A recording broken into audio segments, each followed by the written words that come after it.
Hello everyone, welcome to Explore Hop. So for this example, we're told that the digits 1, 2, and 3 are arranged in a row without replacement.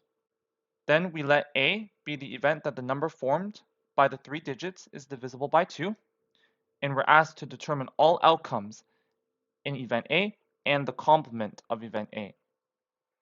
So let's first start by creating a tree diagram to help us visualize all possible outcomes in this experiment. Since we have 3 numbers to choose from, then we first start by writing 1, 2, and 3.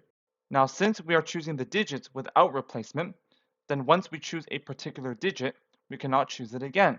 So for each digit we choose, we can only choose from the 2 remaining digits. So we will write 2 and 3 underneath 1, 1 and 3 underneath 2, and 1 and 2 underneath 3. And since we are arranging all 3 digits, then we will need to choose a third digit, which is the remaining digit after we've chosen 2 digits. And since we are arranging all 3 digits, then we will need to choose a third digit, which is the last remaining digit after we've chosen 2 digits.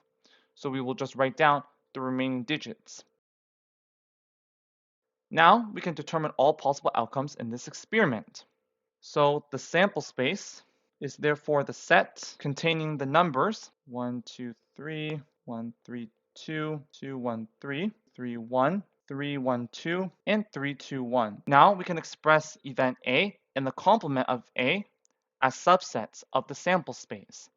So event A contains all numbers that are divisible by 2, or all even numbers. So event A is therefore equal to the set containing the numbers 1, 3, 2, and 3, 1, 2. So those are the 2 even numbers in our sample space. And the remaining outcomes in the sample space are not divisible by 2 and are therefore in the complement of A. So we can describe the complement of A as being equal to the set containing the remaining outcomes in the sample space. So the complement of A contains the numbers 1, 2, 3, 2, 1, 3, 2, 3, 1, and 3, 2, 1. And that's how we determine all the outcomes in event A in the complement of A. And that's it for this example. Thank you for joining us. See you in the next lesson.